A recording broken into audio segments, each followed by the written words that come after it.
चलिए स्टार्ट करते हैं। Chapter name is wave speed. Wave, सबसे पहले ये बताइए व्हाट आर वेव। आप में से कोई बताएगा वेव होती क्या है?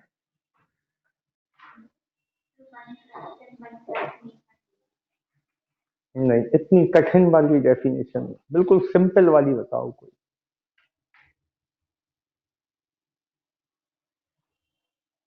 What is wave?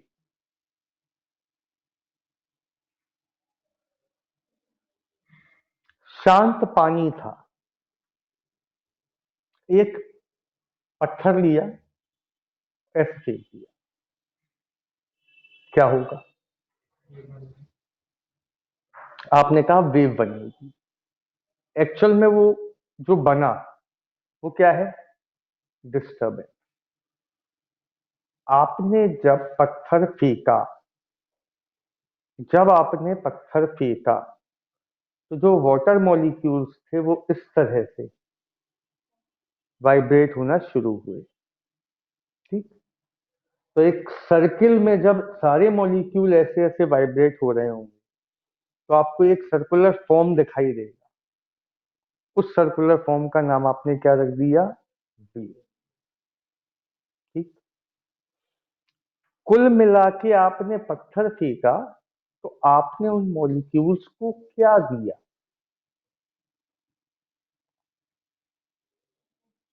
आपने दी उन मॉलिक्यूल्स को एनर्जी। उनको एनर्जी मिली, वो ऑसिलेट होना शुरू हो गए।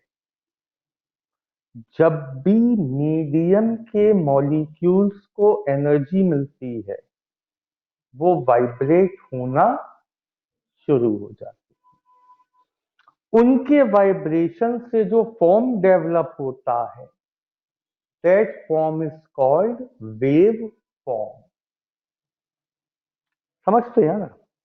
पानी रुका हुआ था, मॉलिक्यूल हल्के हल्के वाइब्रेट हो रहे थे, आपने पत्थर फेंका, मॉलिक्यूल्स को क्या मिली?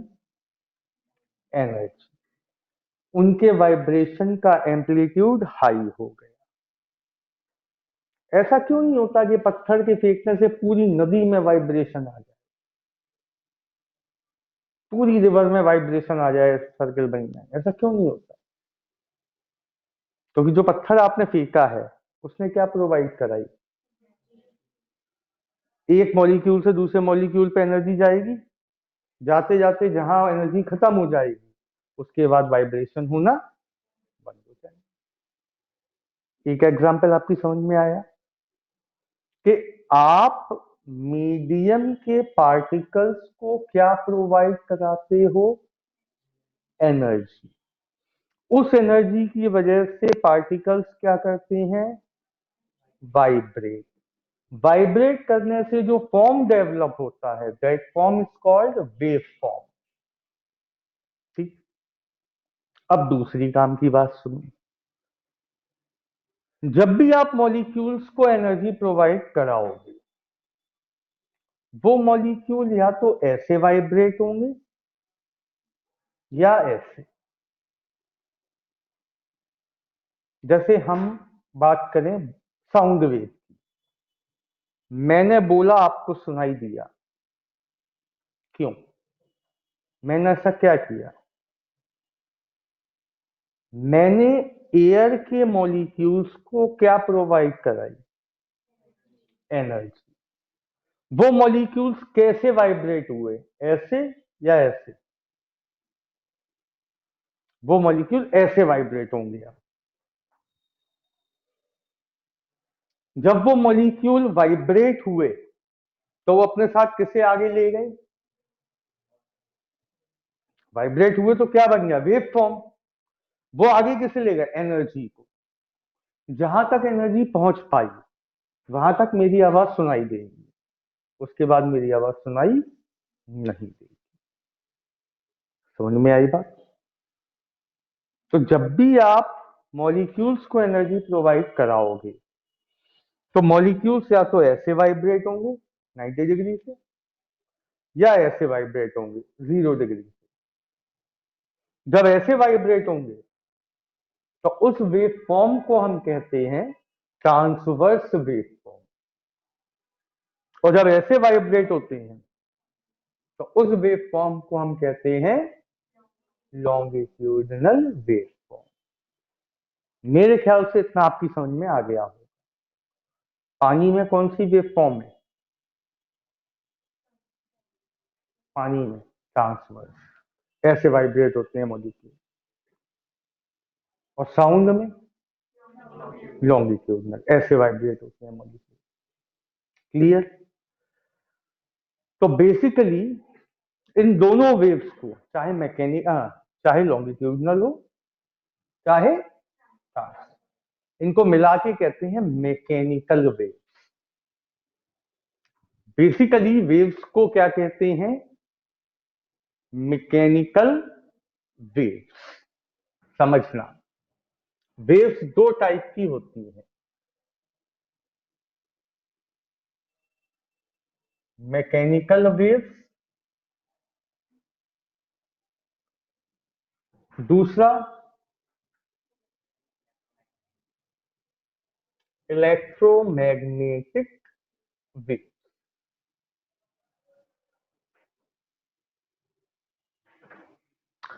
दोनों में क्या अंतर है? ये वैक्यूम में ट्रेवल नहीं कर पाएंगे। क्या वैक्यूम में आवाज सुनाई देती है? नहीं। क्यों? एनर्जी तो हम प्रोवाइड करा रहे हैं, लेकिन एनर्जी को आगे ले जाने के लिए कौन नहीं है? मॉलिक्यूल है ही नहीं, तो आगे आपको सुनाई नहीं देगा। मून पे बातचीत करते हैं तो क्यों नहीं सुनाई देता? क्योंकि मून पे वैक्यूम है, एटमॉस्फेयर नहीं। एनर्जी आप प्रोवाइड कराओगे लेकिन आगे कोई ले जाएगा नहीं उसे। ठीक? तो मैकेनिकल वेव्स कांट ट्रेवल इनमें क्या है? Can travel in vacuum. बाकी सब जगह तो ट्रेवल करेंगी ये, इनकी खासियत क्या है? Can travel in vacuum. Sun से जो आती हैं वो कौन सी होती हैं? क्योंकि रास्ते में सब जगह वैक्यूम मिला, सन से जब चली तो रास्ते में सब जगह वैक्यूम मिला, अर्थ के पास आके एटमॉस्फेयर शुरू होता है, बाकी तो वैक्यूम ही रहते हैं। तो कहां से चल के आएंगे? तो सन से कैसी आती हैं? Electromagnetic wave. Mechanical wave can't travel in vacuum. इतना क्लियर? अब मैकेनिकल वेव की दो कैटेगरी है, कौन कौन सी? पहली है ट्रांसवर्स।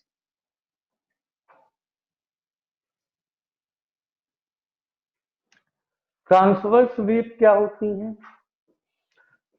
जब एनर्जी सीधे चले और मॉलिक्यूल कैसे वाइब्रेट हो? परपेंडिकुलर। एनर्जी के ट्रेवल करने के परपेंडिकुलर ट्रेवल करें कौन? मॉलिक्यूल। जैसे ये molecule number 1, molecule number 2, molecule number 3, molecule number 4, ये सब कैसे वाइब्रेट कर रहे हैं? Perpendicular to the propagation of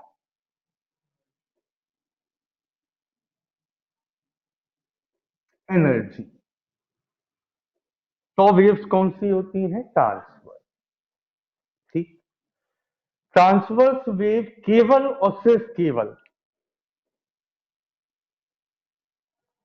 solid में डेवलप होती है और वाटर के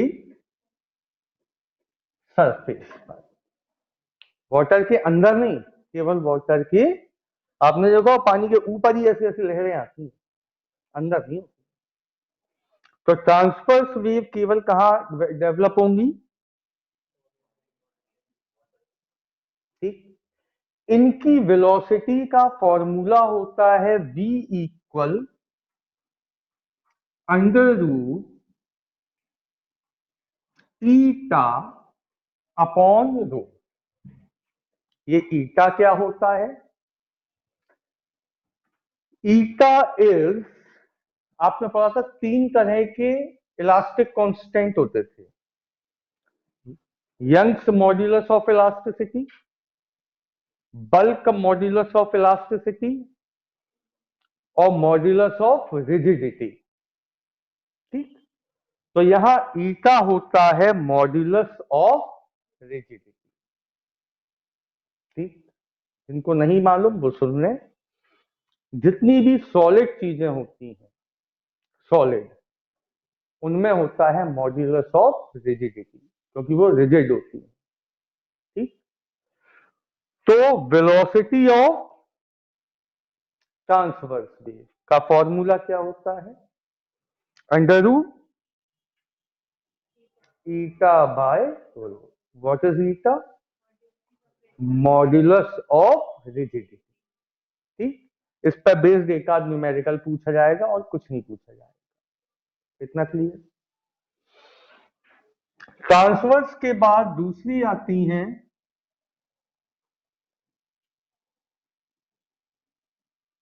लॉन्गिट्यूडिनल वेव्स। लॉन्गिट्यूडिनल वेव्स क्या होती हैं? ये क्या था? Propagation of energy. ये हमने एनर्जी डेवलप करी। जो मॉलिक्यूल्स हैं,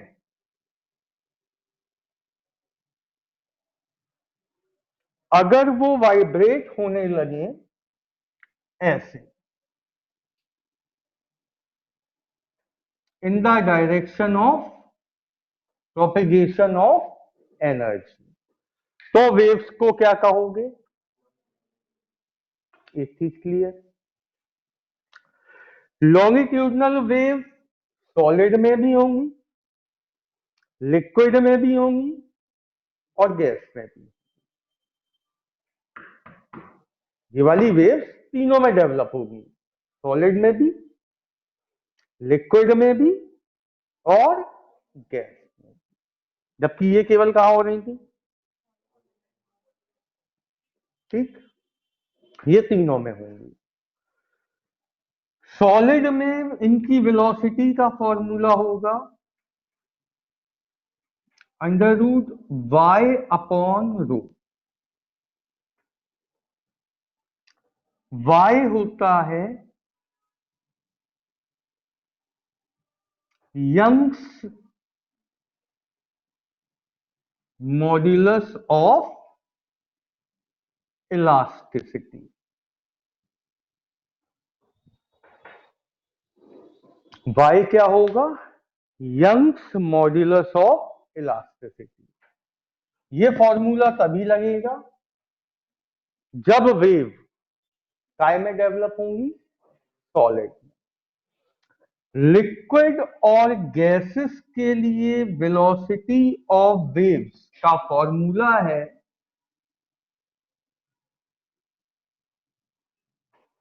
under root B upon rho. B क्या होता है? बल्क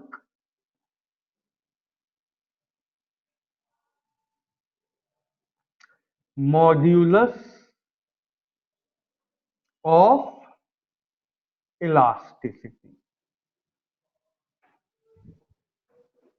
क्लियर इतनी कहानी? तो पूरा ब्रीफ में एक बार फिर से सुन लीजिए। सबसे पहले व्हाट इज वेव फॉर्म? क्या होता है वेव फॉर्म बेटा? What is wave form? whenever energy produced in a medium, whenever energy produced in a medium, then the particles start to vibrate and create waveform. जब वो vibrate करेंगे तो जो form develop होगा दैट इज वेव फॉर्म। इतना clear आया नहीं आया? आ गया। According to their vibration, according to their vibration, there are two types of waves. कौन कौन सी? Transverse and longitude. If particle vibrates perpendicular to the propagation of energy, then the waves are, and if particle vibrates parallel to the propagation of energy, then waves are. See? Longitudinal waves, example sound wave, can produce solid, liquid and gas, while transverse wave only in and water. Combination of these two waves is called, because it can't travel in. The another type of wave is which can also travel in vacuum. Brief clear है इतना? कहीं कोई doubt? Summary हो गई है chapter की। यहां एक question, sound wave, longitudinal wave मतलब हम पूरे चैप्टर में साउंड वेव बोलेंगे। साउंड वेव सॉलिड में ज्यादा स्पीड से चलेंगी, लिक्विड में या गैस? ये क्वेश्चन आपके कॉम्पिटिटिव एग्जाम्स में आता ही आता है। In which medium sound waves has maximum velocity, solid, liquid और गैस? तो जनरली हम बात करते हैं गैस की, कि गैस में साउंड सबसे तेज चलता होगा, बट ऐसा नहीं है। Sound travels with maximum speed in solid. Sound की स्पीड मैक्सिमम कहां होती है? सॉलिड में। ट्रेन की पटरी होती है, बचपन में आपने एक एग्जांपल सुना होगा, पटरी पे कान लगा लो, खूब दूर एक जन को खड़ा कर दो, वो एक पत्थर मारेगा तो आपको इस कान में जो पटरी पे लगा हुआ है उसमें साउंड पहले सुनाई देगा, और जो हवा में ट्रेवल करके साउंड आ रहा है वो बाद में सुनाई देगा। इसका मतलब साउंड मैक्सिमम स्पीड का में होती है? सॉलिड में। ये क्लियर होगी? इरेज करें इतना। अब सुनिए, इस पूरे चैप्टर में हम पकड़ के चलेंगे साउंड को, मेन रोल उसी का है, पूरा चैप्टर उसी पे बेस्ड है।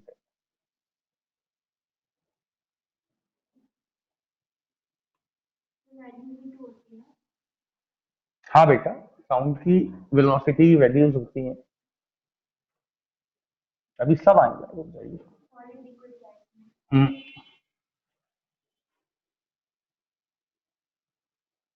अब सुनिए पहले,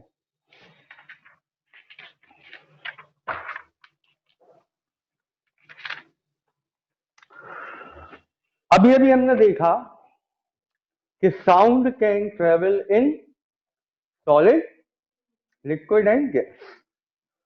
तो अब हम बात करेंगे पर्टिकुलरली गैस की, ठीक है? स्पीड ऑफ साउंड, साउंड का मतलब कौन सी wave?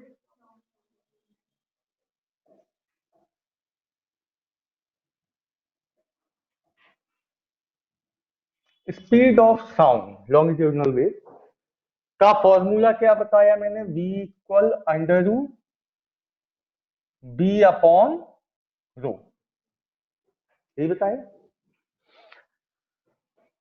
Speed of sound in air की बात करूं, एयर मतलब गैस, तो यहां पर ये जो बी है ये क्या था बेटा? बल्क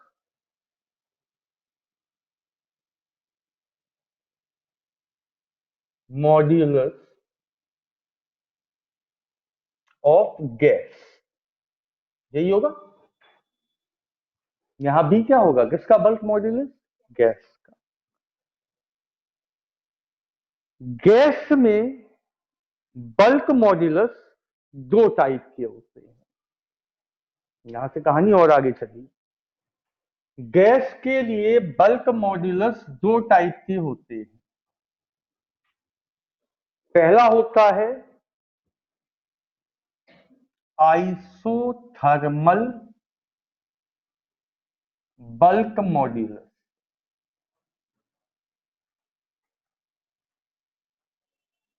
और ये बराबर होता है पी के। P is pressure. ये आपको अलग से याद करना पड़ेगा कि गैस के लिए बल्क मॉड्यूलस कितने टाइप की होती हैं? दो। पहला क्या है? Isothermal bulk modulus. किसके बराबर होता है? Pressure of gas. ये तब काम आएगा जब प्रोसेस कैसा हो? आइसोथर्मल उस प्रोसेस को कहते हैं जिसमें गैस का प्रेशर चेंज हो जाए, वॉल्यूम चेंज हो जाए, बट टेम्परेचर चेंज ना हो। ऐसा कोई प्रोसेस जिसमें गैस का प्रेशर चेंज हो जाए, वॉल्यूम चेंज हो जाए। मैंने आपको बताया था गैस में तीन वेरिएबल होते हैं, प्रेशर, वॉल्यूम और टेम्परेचर। अगर किसी प्रोसेस में प्रेशर और वॉल्यूम चेंज हो जाए बट टेम्परेचर चेंज, तो ऐसे प्रोसेस को क्या कहते हैं? ठीक। दूसरा होता है एडियाबैटिक बल्क मॉड्यूलस, बराबर होता है gamma times of P. Gamma एक कांस्टेंट है जिसकी हर गैस के लिए फिक्स वैल्यू होती है। गामा एक कांस्टेंट है जिसकी हर गैस के लिए एक फिक्स वैल्यू होती है। पी क्या है?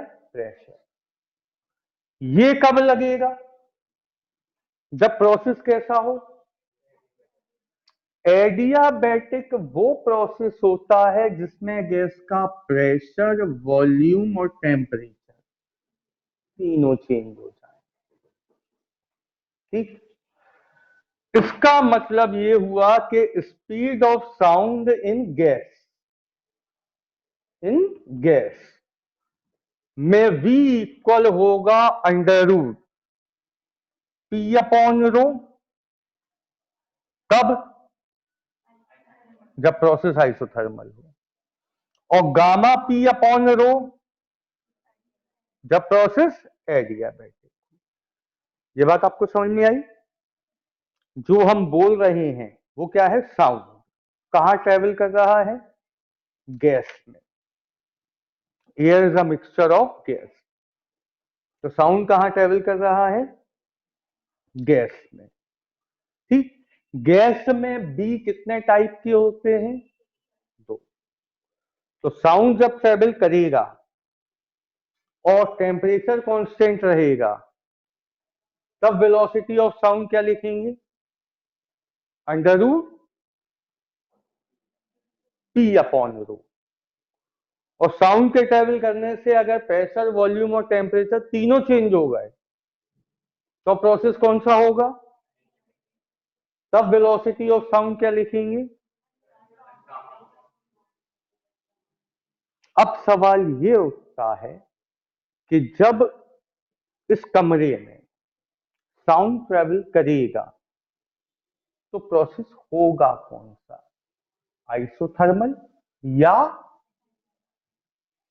ठीक। तो उस समय के साइंटिस्ट के लिए एक बहुत बड़ा क्वेश्चन था कि हम कब पी अपॉन रो लगाएं और कब गामा पी अपॉन रो। ठीक। तो उस समय के साइंटिस्ट में सबसे अच्छे साइंटिस्ट कौन थे? न्यूटन। यहां भी आ गए। न्यूटन ने कहा कि जब साउंड एयर में ट्रेवल करता है तो temperature of air remain constant. ठीक। बहुत ध्यान से सुनना। साउंड ऐसे ट्रेवल करेगा, मतलब मॉलिक्यूल ऐसे वाइब्रेट होंगे, ऐसे वाइब्रेट होने पर कंप्रेशन होता था और रेयरफेक्शन। जहां मॉलिक्यूल पास पास आ जाते थे वहां कंप्रेशन, और जहां दूर हो जाते थे वहां रेयरफेक्शन। यही होता था, बचपन में आपने सुना होगा। तो न्यूटन ने कहा कि जब साउंड ट्रेवल करेगा तो कंप्रेशन और रेयरफेक्शन के समय टेम्परेचर चेंज नहीं होगा। यानी कि प्रोसेस कैसा रहेगा? ठीक। तो according to Newton, speed of sound v at STP, STP क्या लिया? स्टैंडर्ड टेम्परेचर एंड प्रेशर, आप सब जानते हैं। तो velocity of sound at STP का फॉर्मूला क्या बना? √P by rho, according to Newton. What is P? P is pressure. Air कितना एटमॉस्फेरिक प्रेशर डेवलप करती है? एयर का STP होता है 1.05 into 10⁵ Newton per metre square. Air का एटमॉस्फेरिक प्रेशर। और STP पर एयर की डेंसिटी होती है 1.29। ये आपको याद करनी पड़ेगी। मतलब एयर में जितने भी डस्ट पार्टिकल और धुआं जो होता है, फॉग होता है, जितने भी पार्टिकल, उन सबकी डेंसिटी कुल मिला के STP पर कितनी होती है? ये दोनों वैल्यूज जब यहां रखी गई तो STP पर वेलोसिटी ऑफ साउंड आया 280 मीटर पर second. STP standard temperature and pressure पर वेलोसिटी ऑफ साउंड कितना आया? 280 मीटर पर सेकेंड। सबने न्यूटन की बहुत तारीफ करी, बट कुछ समय बाद पता चला कि STP पर वेलोसिटी ऑफ साउंड होता है 332 मीटर पर सेकेंड अप्रोक्स। 330 भी हो जाता है, 332 भी हो जाता है, आसपास चलता है। तो बाद में पता चला कि STP पर साउंड की स्पीड तो 332 होती है। तो यहां से न्यूटन की बुराई होना शुरू हो गई। ठीक, बात समझ में आई? यहां तक न्यूटन कहते गए, उसके बाद उनकी बुराई शुरू हो गई। अब कौन आया? इनके बाद एक साइंटिस्ट आए जिनका नाम था LAPLACE, लैपलास। ठीक है, लैपलास ने क्या बताया कि न्यूटन साहब, कंप्रेशन के समय मॉलिक्यूल पास पास आ जाते हैं तो टकराते हैं, टकराते हैं तो टेम्परेचर इंक्रीज होता है, और रेयर फ्रैक्शन के समय मॉलिक्यूल दूर दूर हो जाते हैं तो टेम्परेचर डिक्रीज हो जाता है। इसका मतलब जब साउंड ट्रेवल करेगा तो कंप्रेशन के समय मॉलिक्यूल जब कंप्रेस होंगे तो टेम्परेचर इंक्रीज होगा, और जब दूर दूर होंगे, रेयर फ्रैक्शन होगा, तब टेम्परेचर डिक्रीज होगा। ठीक, इसका मतलब टेम्परेचर चेंज हो जाएंगे। जब टेम्परेचर चेंज हो रहा है तो प्रोसेस कौन सा हुआ? कितना क्लियर है? तो according to Laplace, when sound travels in air, then at the time of compression of molecule, temperature increases. At the time of rarefaction of molecule, temperature decreases. So the process is in adiabatic process. B is gamma P upon rho. ठीक, eight STP gamma की value air के लिए gamma की value होती है 1.41, sorry 1.41, ठीक है। तो at STP air is a mixture of gases, mixture of gases के लिए गामा क्या होता है? 1.41। इसे और इंट्रोड्यूस किया गया यहां, गामा की वैल्यू 1.41, पी की value 1.05 into 10 to the power 5 और रो की वैल्यू 1.29। ऐसा करने पर आंसर आया अप्रॉक्स 332 मीटर पर सेकंड, ठीक, जो कि एक्सपेरिमेंटल वैल्यू के इक्वल, यानी कि लाप्लास का ये जो करेक्शन है ये सही। तो क्वेश्चन क्या बना कि what was the Newton's equation for speed of sound in air and what was Laplace correction in this equation? ये क्वेश्चन एग्जाम में आपसे पूछा जाता है कि न्यूटन साहब ने स्पीड ऑफ साउंड के लिए क्या फॉर्मूला दिया था और लाप्लास ने उसमें क्या करेक्शन किया। कहीं भी 1% भी डाउट? कॉन्सेप्ट अच्छे से क्लियर है इतना आपको? बस आज आप इतना ही करेंगे, इसके आगे नेक्स्ट